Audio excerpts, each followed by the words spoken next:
Hello Mayank, सुनाई दे रहा है आपको? ओके, बताइए। इन सब क्वेश्चन में कुछ डाउट है? 21 to 30, 26 to 31 बताइए।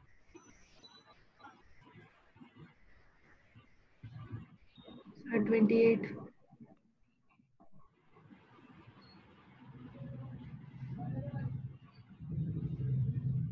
देखो, ये डूमास मेथड, ये सब नाम से कंफ्यूज नहीं होने का, ठीक है। जेलडाल मेथड, डूमास मेथड, इस तरह से क्वेश्चन आएगा आपके सामने। शिकारी आएगा, जाल बिछाएगा, दाना डालेगा, लोग में आपको उसमें फंसना नहीं, ठीक है। तो एग्जाम में ये नहीं समझना है कि ये क्या हो गया, ये तो पढ़े नहीं है हम, ठीक है।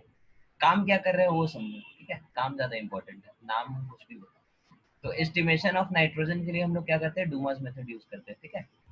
और वहाँ पे हमारे पास कंपाउंड दे दिया 0.3 ग्राम, ठीक है। 0.3 ग्राम हमारे पास क्या है? ऑर्गेनिक कंपाउंड है, ठीक है। और इसके अंदर अपने को क्या मिला? 50 ml ऑफ नाइट्रोजन गैस मिला, ठीक है। 50 ml ऑफ नाइट्रोजन गैस मिला, ठीक है। टेम्परेचर दिया अपने को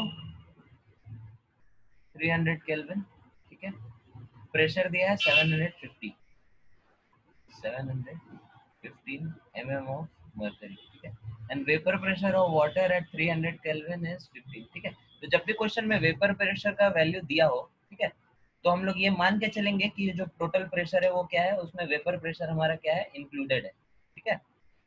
तो ये जो प्रेशर दिया है, that pressure is not only due to, some pressure is due to nitrogen and some pressure is due to vapour pressure of this water, ठीक है, जो भी है। और वेपर प्रेशर ऑफ वाटर की वैल्यू क्वेश्चन में दे दी आपको, फिर कितनी? 15 mm, ठीक है। तो pressure due to nitrogen,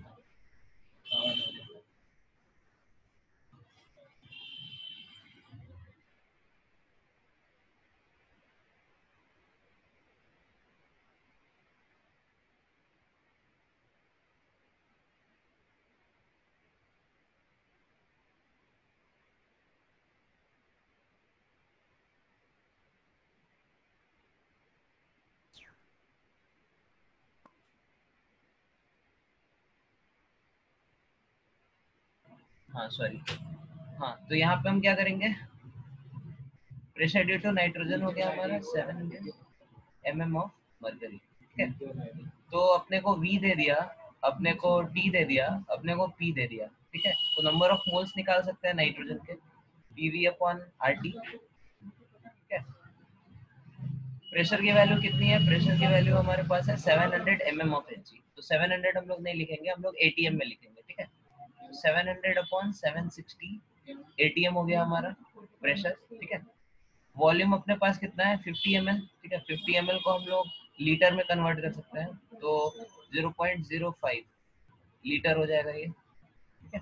0.05 litre upon are की वैल्यू लीटर और एटीएम में क्या होती है? 0.0821। तो कैलकुलेशन आसान करने के लिए हम लोग उसको 1/12 लेंगे, ठीक है, ताकि कैलकुलेशन में हमारा टाइम बचे। टेम्परेचर की वैल्यू दी है अपने पास 300 केल्विन, ठीक है। तो इतने नंबर ऑफ मोल्स हमारे पास क्या है? N2, ठीक है। इतने नंबर ऑफ मोल्स N2 का मास कितना होगा? Mass will be number of moles of N2 into 28 ग्राम, ठीक है। तो ये आपका मास ऑफ N2 हो गया, ये आपका क्या है? टोटल मास है। तो परसेंटेज निकल जाएगा नाइट्रोजन का कितना है। क्लियर हुआ ये चीज सबको? श्रेया, आपने पूछा था नहीं ये डाउट? Yes sir. तो इसको इस तरह से कर सकते हैं, ठीक है। तो ये सब नाम वाम देख के घबराने का नहीं, ठीक है। बस क्वेश्चन में कर क्या रहे हैं वो ज्यादा समझना इंपॉर्टेंट है, ठीक है। सिंपल सा काम रहता है, बस लंबा चौड़ा एक पैराग्राफ बना देते हो उसी का, ठीक है। ओके, और बताइए 29, 30, 31 इसमें कुछ डाउट है?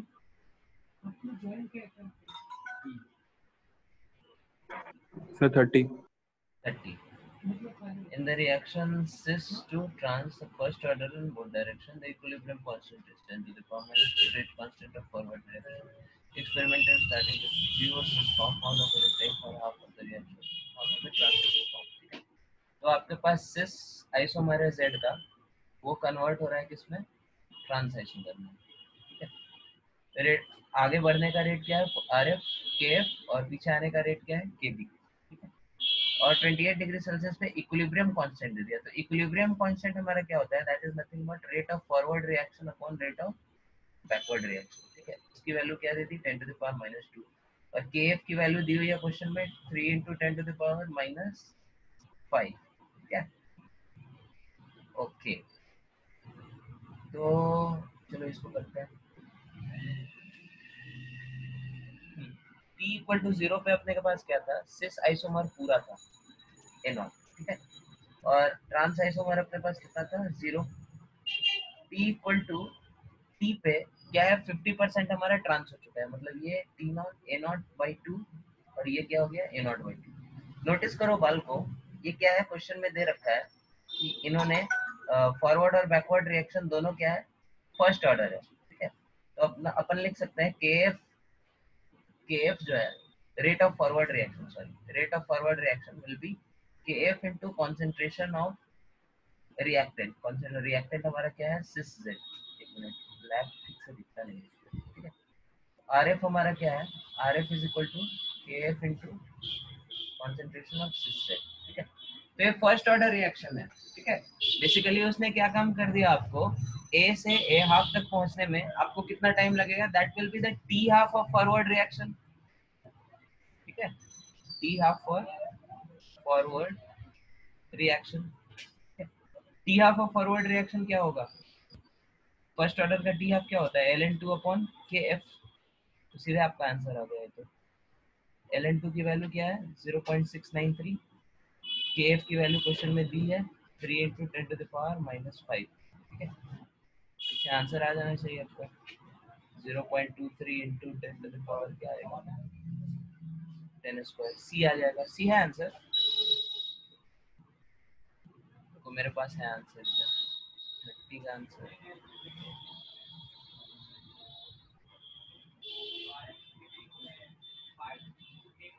का आंसर सी, हाँ करेक्ट। ठीक है, क्लियर है मयंक? Yes sir. बाकी सब डेटा इसमें बस आपको कंफ्यूज करने के लिए दिया था। ठीक है, कि इक्विलिब्रियम और बैकवर्ड और फिर फलाना ढिमका, सिंपल क्वेश्चन था। ठीक है, और बताओ।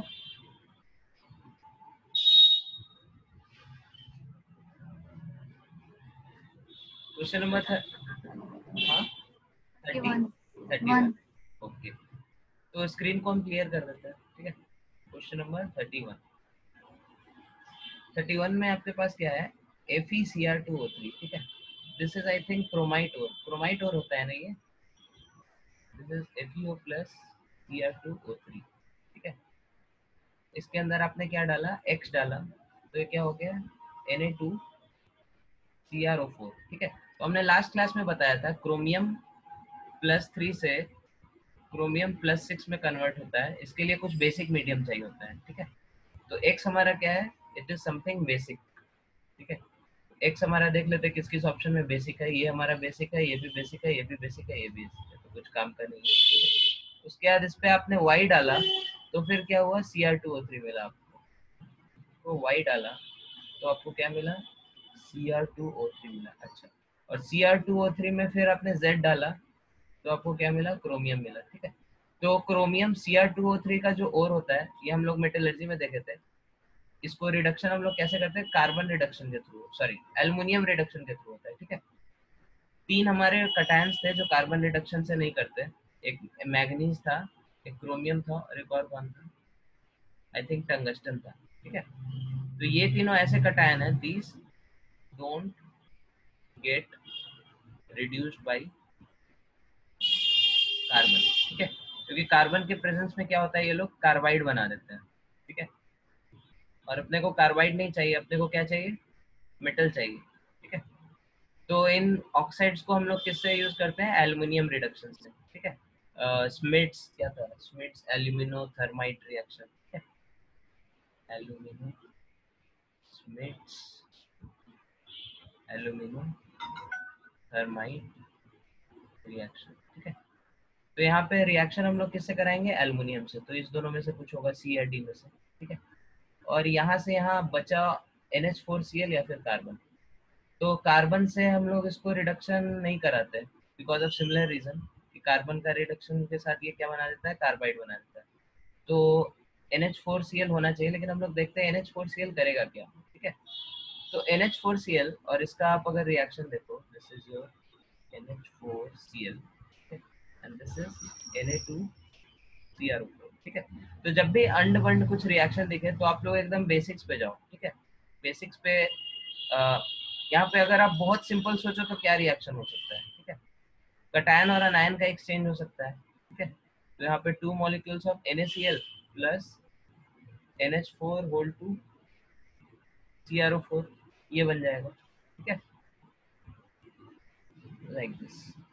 और इनफैक्ट ये मीडियम क्या होगा, ये रिएक्शन थोड़ा सा एसिडिक होगा because of present of this HCl, ठीक है। NH4Cl is NH3 plus HCl, ठीक है।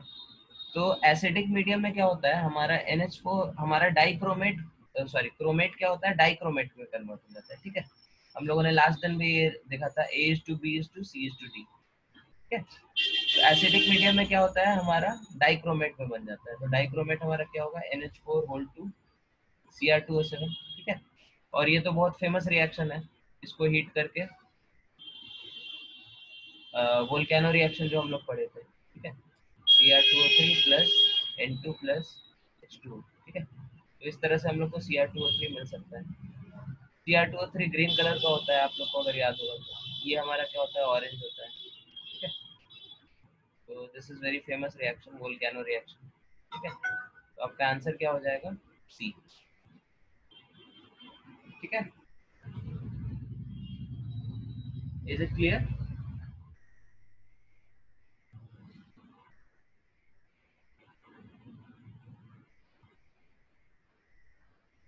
आगे बढ़े, नेक्स्ट क्वेश्चन करें।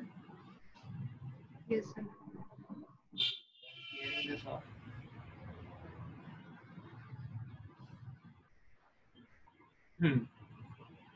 बताइए, इन क्वेश्चंस में कुछ डाउट है, स्क्रीन पे जो दिख रहा है उसमें।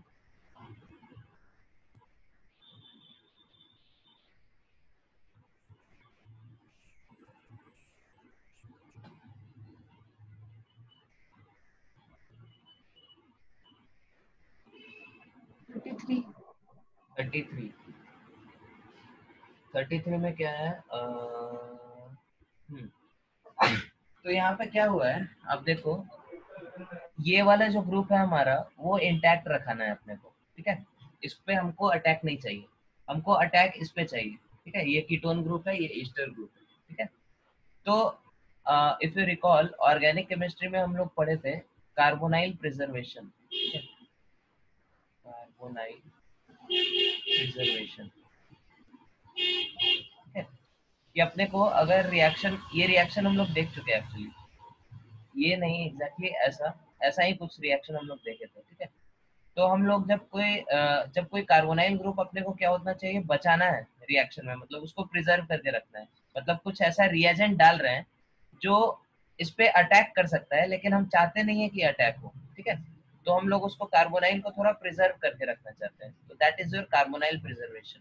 उसके लिए हम लोग क्या यूज करते थे, उसके लिए हम लोग यूज करते थे इथिलीन ग्लाइकॉल, ठीक है। CH2OH CH2OH, ठीक है। तो इसको अगर आप किसी कार्बोनाइल ग्रुप पे डालो, कुछ भी हो सकता है, ये R डैश, ठीक है। तो ये क्या करता है, साइक्लिक कंपाउंड बना लेता है, O CH2 CH2 O, this is R, this is R dash, ठीक है। अब आपका ये कार्बोनाइल क्या हुआ, प्रिजर्व हो गया। अब दूसरे पार्ट पे आपको जो रिएक्शन कराना है, जो रिएजेंट डालना है वो डालो, इस पे अटैक करेगा, इस वाले पार्ट पे अब अटैक नहीं करेगा क्योंकि ये वाला पार्ट अब हमारा इससे प्रिजर्व हो चुका है, ये बन चुका है, ठीक है। उसके बाद हम लोग फिर इसको, इससे इसको कन्वर्ट करने के लिए क्या चाहिए अपने को, ग्रिग्नार्ड रिएजेंट डालना है, ठीक है। COOOR, ठीक है। इसमें अपने को क्या, 2 मिथाइल चाहिए, इधर CH3 माइनस आएगा, 5 बॉन्ड खुलेगा, वापस आएगा, ठीक है, क्योंकि RO माइनस अच्छा लिविंग ग्रुप है। फिर से दूसरा मॉलिक्यूल ऑफ CH3 माइनस आएगा, इस बार कुछ खुलने के लिए नहीं है, ठीक है। RCO माइनस CH3 ये बन जाएगा, ठीक है। तो हमारा आंसर क्या हो जाएगा, आंसर हो जाएगा सी। ठीक है।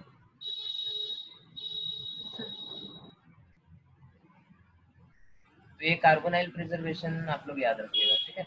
इथिलीन ग्लाइकोल बहुत पॉपुलर रिएजेंट है। और बोलिए बाकी सब क्वेश्चन से कुछ डाउट?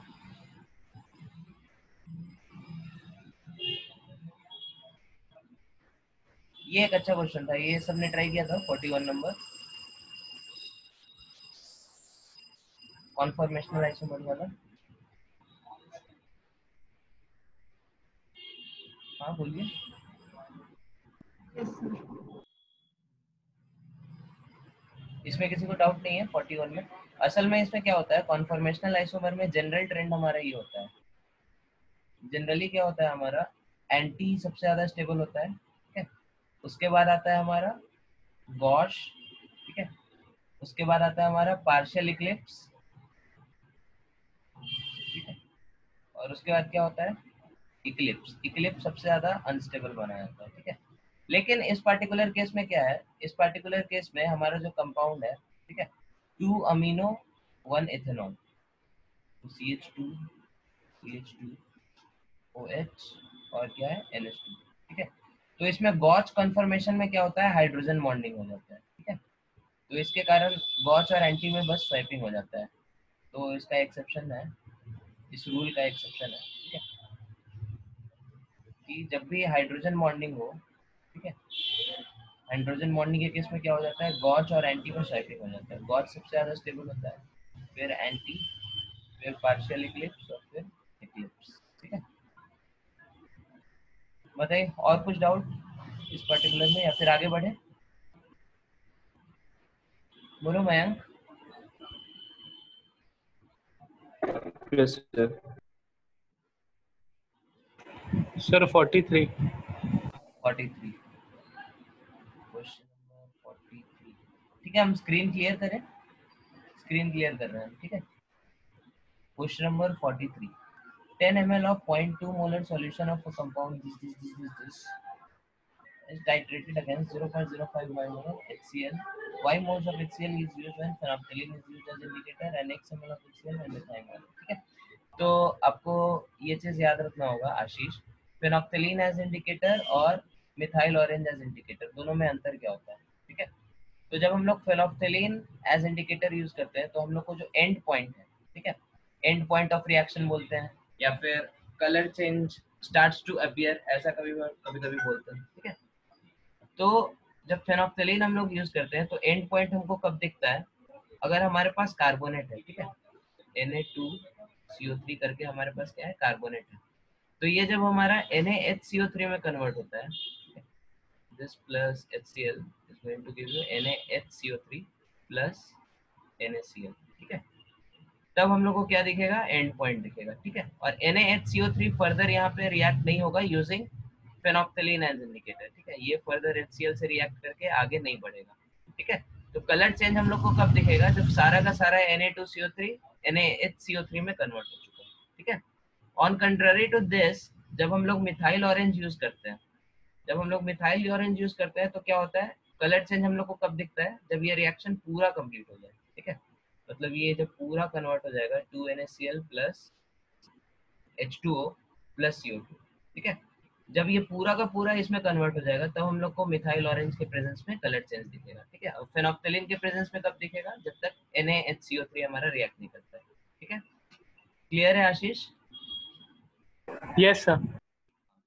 और उसके अलावा हमारा NaHCO3 क्या होगा, तो NaHCO3 MEOH के प्रेजेंस में रिएक्ट करेगा, NaHCO3 plus HCl, that will give you NaCl plus H2O plus CO2, ठीक है। और इसके प्रेजेंस में क्या होगा, HCl के प्रेजेंस, फेनोक्थिलीन के प्रेजेंस में रिएक्शन आगे नहीं बढ़ेगा, ठीक है। NaHCO3 HCl कंज्यूम नहीं करेगा, ठीक है। फिर तीसरा अच्छा इसमें दो ही चीज है, ठीक है।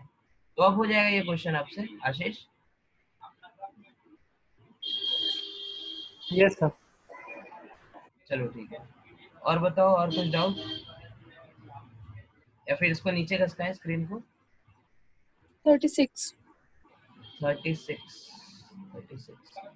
The polymer X is obtained by reaction between 1 chloro 2 phenyl ethane. बाप रे।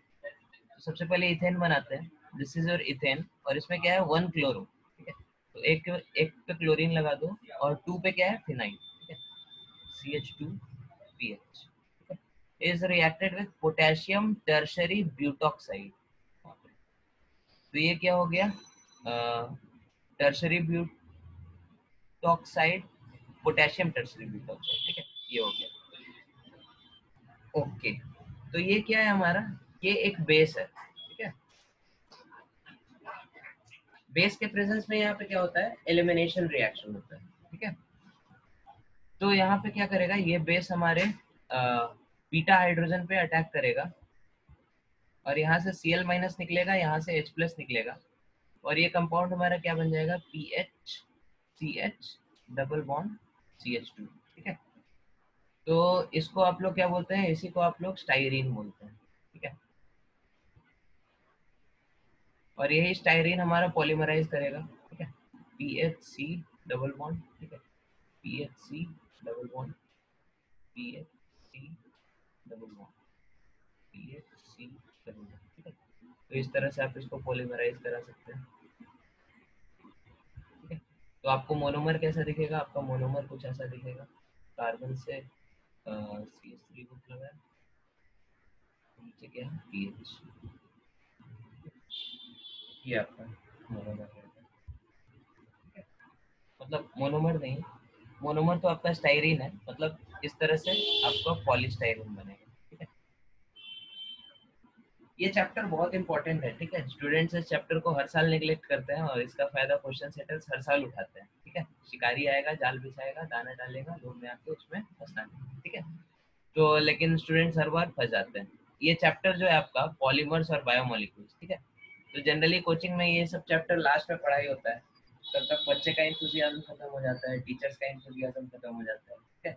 और स्टूडेंट्स भी सोचते हैं इजी चैप्टर है तो इसको छोड़ सकते हैं, ठीक है। लेकिन हर साल इससे दोनों चैप्टर से एक या दो क्वेश्चन रहता ही है, मेंस में भी और नीट में भी, ठीक है। तो ये चैप्टर आप लोग एकदम अच्छे से करिए, पॉलीमर्स और बायोमोलिक्यूल्स। और बताइए, और कुछ क्वेश्चन,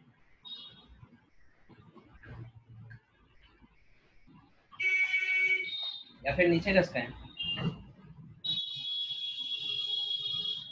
ठीक है। हम इसको, हाँ बताइए, question number 2.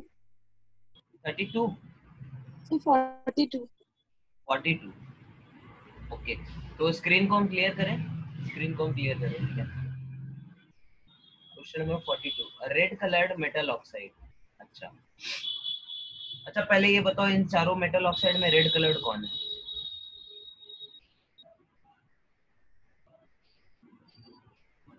Pb3O4 red coloured होता है, ठीक है। बाकी ZnO2 मेरे को पता नहीं, ZnO2 करके आपने कुछ देखा है क्या कभी अपने लाइफ में? हमने आज तक Zn का सिर्फ +2 ऑक्सीडेशन स्टेट देखा है, यहाँ पे +4 दिखा रहा है, ठीक है। पता नहीं, होता भी होगा। Fe2O3 जो होता है आपका, this is nothing but your rust, जो जंग लगी होती है, ठीक है। तो ये बेसिकली वही जंग है, तो ये ब्राउन कलर का होता है, this is not red in colour, ठीक है। Mn का पता नहीं, Mn के बारे में ज्यादा पता नहीं हमको, तो अभी तक के हिसाब से हम लोग को ये हिंट मिल रहा है कि ऑप्शन डी होना चाहिए, ठीक है। चलो फिर भी हम लोग आगे पढ़ते हैं। It reacts with concentrated nitric acid to form a compound B, ठीक है। तो ए कुछ लाल रंग का कंपाउंड था, मेटल ऑक्साइड था, उसको हमने क्या किया, HNO3 से डाला तो बी बन गया, ठीक है। Compound B on reaction with HCl, compound react B जो है, अच्छा बी क्या होगा हमारा, कोई मेटल नाइट्रेट होगा, ठीक है, कोई मेटल नाइट्रेट होगा। और बी का हमने क्या करा है, रिएक्शन करा है HCl के साथ, ठीक है। तो HCl के साथ ये नाइट्रेट क्या बनाएगा, नाइट्रेट क्लोराइड के साथ क्या बनाएगा, कोई क्लोराइड बनाएगा, ठीक है। कोई भी मेटल जो हमारा मेटल M है, ये जो मेटल M यहाँ था, वही मेटल M यहाँ भी है, वही मेटल M यहाँ भी रहेगा और उसका क्लोराइड अपने को इधर दिखेगा, ठीक है। Which is insoluble in cold water but soluble in hot water, ये बहुत बड़ा हिंट मिल गया, ठीक है। ऐसा एक ही कंपाउंड है, दैट इज PbCl2, ठीक है। सॉल्ट एनालिसिस, ग्रुप 1 कटायंस, ठीक है। तो हमारा PbCl2 क्या होता है, नोटिस करो, इसीलिए हम लोग क्या होता है, ग्रुप 1 कटायंस जब हम लोग डिस्कस करते हैं, ग्रुप 1 के कौन कौन कटायन है बताओ, सॉल्ट एनालिसिस रिकॉल करो थोड़ा।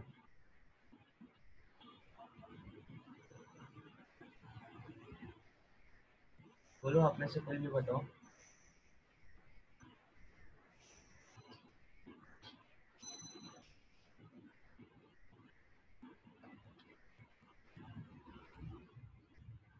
बाप रे, आपको ग्रुप 1 कटायन याद नहीं है?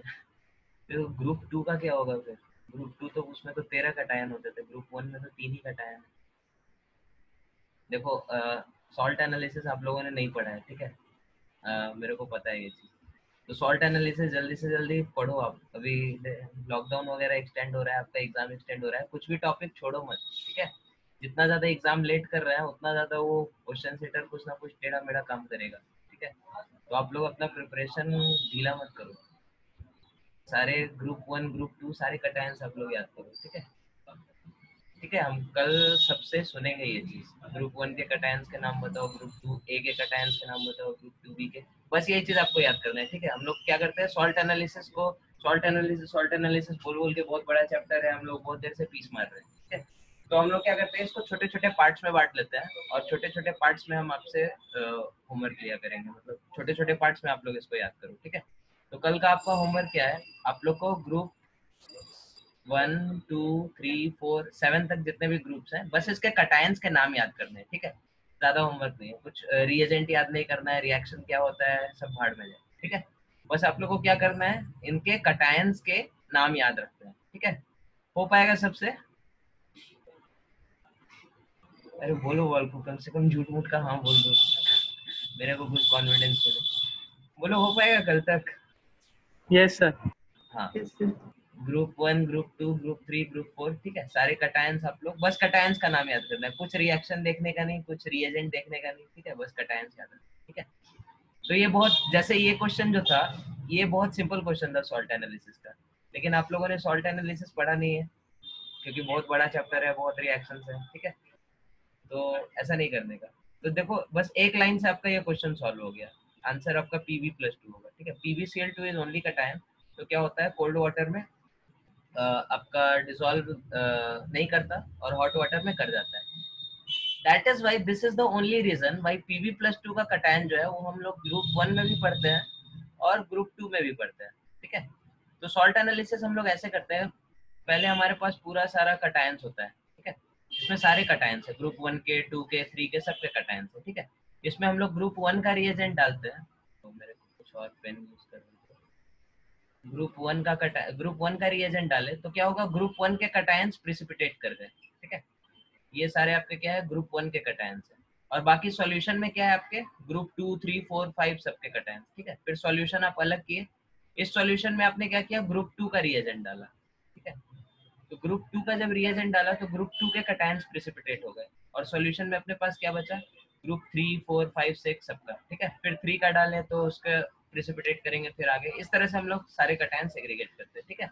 लेकिन Pb+2 एक स्पेशल कटायन है। Pb+2 क्या होता है, हमारे ग्रुप 1 में भी आता है, ग्रुप 2 में भी आता है। रीजन यही है कि यहाँ पे सारा का सारा प्रिसिपिटेट नहीं हो पाता, कुछ हमारा सॉल्यूशन में रह जाता है, तो इसीलिए उसको सेकेंड बार भी हम लोग को डाल के डिसॉल्व करना पड़ता है, ठीक है?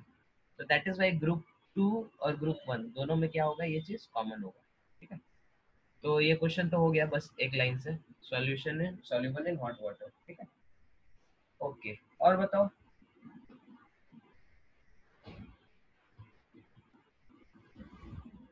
और हम नीचे घस का है, इस पेज में और कुछ डाउट नहीं है?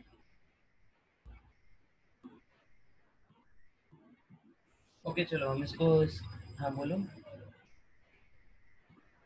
ठीक है, हम स्क्रीन को क्लियर कर रहे हैं, चलो नीचे चलते हैं। ओके, इन सब क्वेश्चंस में कुछ डाउट, 37 44 45 जो भी स्क्रीन पे दिख रहा है?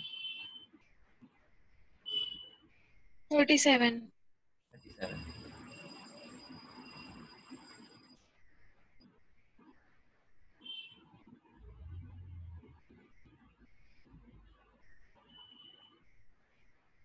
थर्टी सेवन आपके सरफेस केमिस्ट्री का क्वेश्चन है, ठीक है? आपको पता है सरफेस केमिस्ट्री हम जेई एडवांस के लिए पढ़े ही नहीं थे, इनफैक्ट बोर्ड के लिए भी नहीं पढ़े थे। बस एक दो रिएक्शन इस चैप्टर के हम याद करके गए थे और बस वही। क्योंकि इस चैप्टर के क्वेश्चंस क्या होते हैं, इस चैप्टर के questions mostly unitary method based होते हैं और आपको बस क्वेश्चन का लैंग्वेज समझ के मतलब कुछ कुछ चीज क्लियर हो जाएगा कि क्वेश्चन में करना क्या है, ठीक है? तो ये जो चैप्टर है, ये क्वेश्चन है, जैसे डिटर्जेंट है हमारे पास, ठीक है? Detergent solution becomes a colloidal solution at a concentration of 10⁻⁻⁴ molar, ठीक है? तो आपके पास सबसे पहले इंफॉर्मेशन आ गया कि 10 to the power minus 4 moles आपके पास क्या है, डिटर्जेंट है, ठीक है, इन 1 लीटर सॉल्यूशन, ठीक है, 1 लीटर कोलाइडल सॉल्यूशन।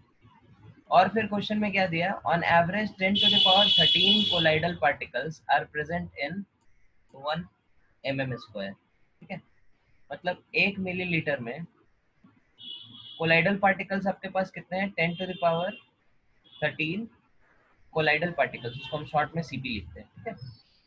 तो average number of ions contained in 1 colloidal particle, ठीक है, तो एक कोलाइडल पार्टिकल मतलब कितना ml होगा आपका, 10 to the power minus 13 ml, ठीक है, और 1 लीटर सॉल्यूशन में 10 to the power minus 4 moles हैं, ठीक है, तो 10 to the power minus 13 ml को सबसे पहले लीटर में कन्वर्ट करते हैं, तो 10 to the power minus 16 litre, ठीक है, 1 लीटर में आपके पास 10 to the power minus 4 moles है, तो 10 to the power minus 16 litre में कितने मोल्स होंगे डिटर्जेंट के, वो हम लोग निकाल देंगे। 10 टू द पावर क्या है ये, 10 to the power minus 4 into 10 to the power minus 16, ठीक है, 1 लीटर में इतना, 10 टू द पावर माइनस 16 में इतना, ठीक है। हाँ, तो अब हम लोग को क्या करना है, इतने आपके पास मोल्स आ गए डिटर्जेंट के, ठीक है, इतने मोल्स आपके पास क्या है, डिटर्जेंट, ठीक है। तो average number of ions in 1 colloidal particle, number of ions पूछ रहा है आपसे, ठीक है, ये आपने क्या लिखा है, नंबर ऑफ मोल्स निकाला, तो नंबर ऑफ मोल्स को हम लोग नंबर ऑफ पार्टिकल्स में कन्वर्ट करने के लिए एवोगैड्रो नंबर से मल्टीप्लाई करेंगे, तो आंसर आ जाएगा 10 to the power minus 20 into 6.02, अच्छा 6 बोला है लेने के लिए, चलो 6 ले लो, 6 इंटू 10 टू द पावर 23, ठीक है, तो आपका आंसर क्या आ गया, 6 इंटू 10 का क्यूब, ठीक है, दैट इज योर, अरे ये तो ऑप्शन में नहीं है, कुछ गड़बड़ किया गया हमने, एक बार कैलकुलेशन चेक करो, 10 टू द पावर माइनस, अच्छा एक मिनट इसको क्लियर करो, वैल्यूज हमने सही सही लिखा है।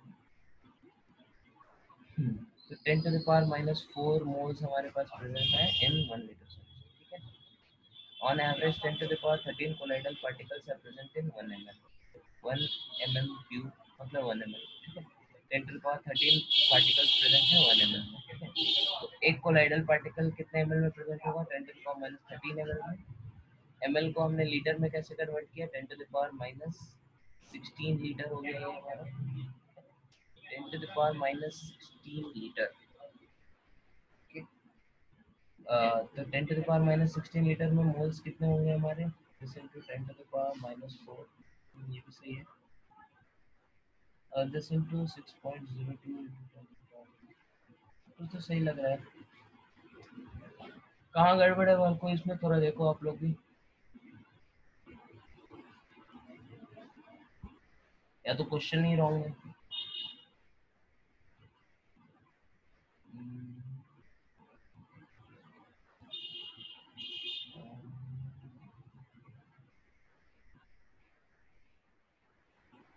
ओके चलो इसका सॉल्यूशन देखते हैं, शायद उधर से कुछ हिंट मिले, वैसे काम इसमें बस यही करना है, यूनिटरी मेथड ही लगाना है।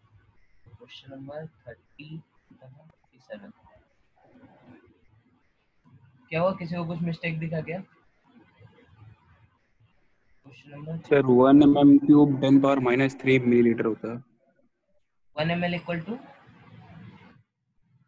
1 मिलीमीटर क्यूब, हाँ 1 मिलीमीटर क्यूब इक्वल टू क्या होता है, 10 power minus 3 ml। Oh yes yes yes, okay, 1 millimetre cube equal to 10 to the power minus 3 ml, हाँ ठीक है, 1 centimetre cube equal to 1 ml होता है, करेक्ट करेक्ट, ठीक है, तो इससे से हमारा 10 टू द पावर माइनस 3 का आ रहा था, इसको 10 टू द पावर माइनस 3 करो, अच्छा पूरे को 10 टू द पावर माइनस 3 से मल्टीप्लाई कर दो, तो आंसर हमारा क्या आ जाएगा, 6, गुड, चलो, तो ये मिस्टेक आप लोग को रिपीट नहीं करना है, ठीक है, सिली मिस्टेक इज समथिंग हो जाता है, ठीक है, और बताओ बाकी क्वेश्चंस में कुछ डाउट, तो 38। So 38. PdCl2 is diamond, how many isomers are possible for Ni plus 2 having oxidation, अच्छा तो Na+2 का हम लोग पहले कॉन्फ़िगरेशन लिखेंगे। तो Na+2, तो this is your Na, 28 electrons होता है उसमें, +2 में ये हो गया हमारा, ठीक है। और इसके साथ क्या क्या है, इसके साथ हमने वीक लिगेंड डाले, ठीक है। Cl और PMe3 दोनों क्या है, वीक लिगेंड है। तो इसका हाइब्रिडाइजेशन क्या होगा, sp3, ठीक है। और sp3 हो गया तो इसके कुछ आइसोमर होंगे ही नहीं, ठीक है। sp3 हाइब्रिडाइज कार्बन पे अगर L L और इधर क्या है X X, ठीक है। प्लेन ऑफ सिमेट्री आ गया ना इसमें, तो फिर तो आपके पास कुछ आइसोमर बने नहीं, डी हो जाएगा आंसर, ठीक है। Yes, sir. और बताइए 46 44. 44, अच्छा ओके। तो हम स्क्रीन को थोड़ा क्लियर कर रहे हैं। Question number 44, P is this thing, Q is this thing, हाँ यहाँ पे एक रिएक्शन है जो आप लोग को याद रखना है, ठीक है। ये भी रिएक्शन आपका उसी चैप्टर का है, सॉल्ट एनालिसिस का ही है। तो रिएक्शन क्या है, Fe+2 जो होता है हमारा, ठीक है, उसके अंदर अगर आप डालो H2O2 इन एसिडिक मीडियम, ठीक है, तो वो Fe+3 में कन्वर्ट हो जाता है, ठीक है। और Fe+3 को अगर आप डालो H2O2 इन बेसिक मीडियम, ठीक है, तो Fe+2 में कन्वर्ट हो जाता है, ठीक है? तो बस वही है। और Fe+2 का क्या होता है, Fe+2 इज ये वाला जो कंपाउंड होता है ferricyanide, this is little pale yellow in colour, ठीक है। ये वाला कंपाउंड हमारा पेल येलो इन कलर होता है, ठीक है? तो A is your this thing Fe+2, ठीक है। Q is your this thing, ठीक है। देन और क्या, X इज योर, X क्या हो जाएगा आपका ये चीज, ठीक है। और Y आपका क्या हो जाएगा ये चीज, ठीक है। तो उसके बाद आपको क्या मिल रहा है, P वापस मिल जा रहा है, ठीक है।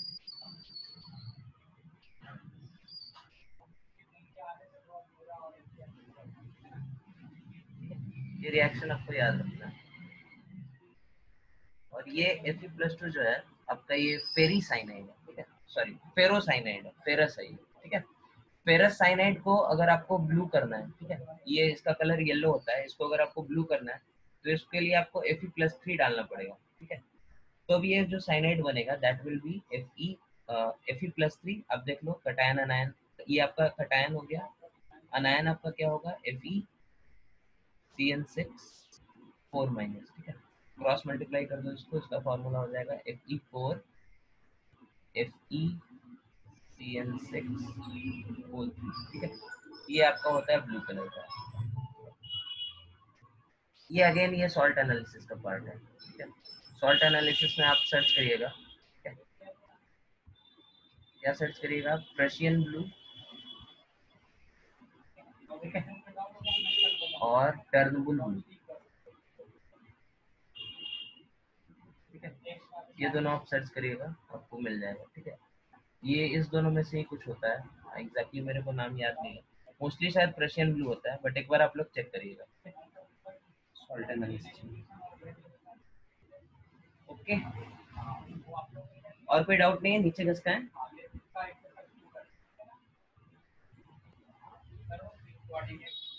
ओके। तो इसको हम क्लियर कर रहे हैं।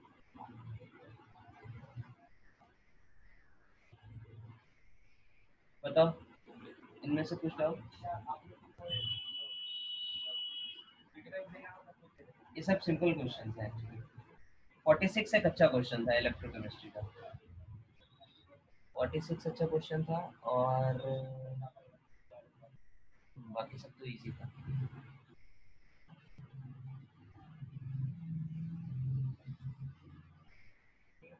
ठीक है, क्लास एंड करें इधर, या फिर किसी को कुछ डाउट है?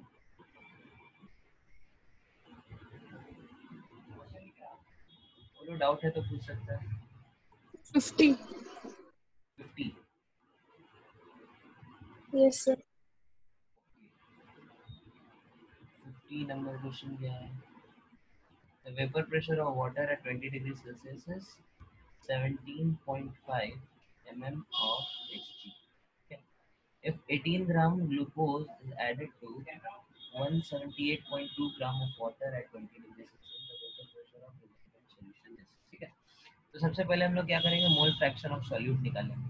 Mole fraction of solute, that is your 18 gram upon C6H12O6. So C6 is 72, okay, plus 6H2O, 18 6 है 108, ठीक है, तो इसका 180 आ गया. अच्छा, तो 1/10 मोल्स हो गया, बहुत बढ़िया. ठीक है, तो relative lowering of vapour pressure के हिसाब से हमारा फॉर्मूला होता है पी नॉट माइनस क्या होता है, P not minus P upon P not is equal to X of solute. P not की वैल्यू दी हुई है क्वेश्चन में कितनी? अच्छा, मोल फ्रैक्शन नहीं निकला ना, ये मोल फ्रैक्शन थोड़ी है बालको, this is just your number of moles of solute. Water के मोल्स तो अभी हम लोगों ने देखे ही नहीं. Number of moles of H2O कितना है? ठीक है, number of moles of H2 है हमारा 178.2. ऐसा वैल्यू क्यों दिया है अपॉन 80, जो भी हो, इसको हम अप्रॉक्सीमेटली 10 मोल्स मान लेते हैं. ठीक है, और number of moles of solute हमारा क्या है, 0.1 मोल. ठीक है, तो मोल फ्रैक्शन ऑफ सॉल्यूट हमारा क्या हो जाएगा, that will be 0.1 upon 10 plus 0.1. ठीक है, this is approximately equal to 0.01.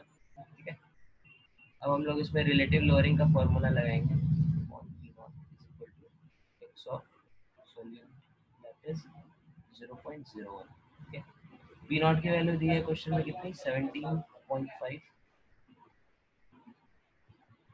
Minus P upon 17.5 is equal to 0.01.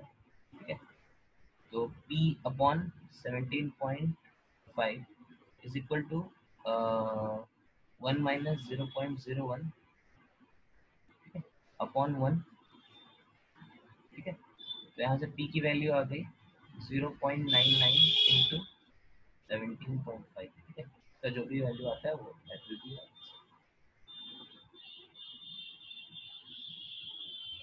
ठीक है, क्लियर है ये क्वेश्चन?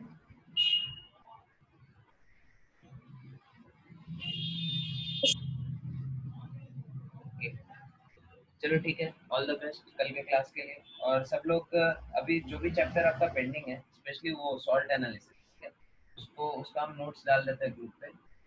30 पता नहीं कितने 50-60 पेज का होगा, रोज एक एक 2-2 पेज आप लोग याद करते चलो तो हो जाएगा. ठीक है, ओके, और ज़्यादा होप लूज करने का बात नहीं है. ठीक है, ये सबके लिए अभी टफ टाइम चल रहा है, तो आप लोग को एक तरह से अच्छा है आपके लिए, क्योंकि एक्स्ट्रा टाइम मिल रहा है, तो आपको रिवीजन वगैरह करने का अच्छा मौका मिल रहा है. तो सब लोग लगे रहो. ठीक है, ये हमको नहीं लगता है बाकी लोग पीस मार रहे होंगे अभी, जिनका भी एग्ज़ाम है, जिनको भी एग्ज़ाम देना है, तो एग्ज़ाम सितंबर में हो या फिर जब भी हो, कंपटीशन तो ही रहेगा. लेकिन आपके पास एक एडवांटेज है कि आप लोग अच्छे से प्रैक्टिस करके अभी बहुत ज़्यादा इम्प्रूव कर सकते हैं. ठीक है, अब लेटेस्ट से कोई स्टूडेंट है जो जिसका जैसे चार्जिंग ऑफ कैपेसिटर होता है ना, तो उसमें क्या होता है, कुछ समय बाद सैचुरेशन आ जाता है. ठीक है, तो जिसके अभी टेस्ट में 95-96% ऐसे नंबर आ रहे हों, तो उनका पोजीशन अब सैचुरेट हो चुका है. ठीक है, वो ज़्यादा इम्प्रूव नहीं कर सकता है, लेकिन आप लोग अभी बहुत ज़्यादा इम्प्रूव कर सकते हो. ठीक है, तो अच्छे से मेहनत करो, टेस्ट वगैरह दो, अच्छे से डिस्कशन करो. ठीक है, और किसी चैप्टर में अगर कुछ डाउट हो तो फिर मेरे को मैसेज करो आप व्हाट्सएप पे, उससे और रिलेटेड कुछ क्वेश्चंस आपको देंगे, कुछ और वैरायटीज ऑफ क्वेश्चन. ठीक है, ओके, चलो ठीक है, thank you very much. Thank you, sir. Thank you, sir.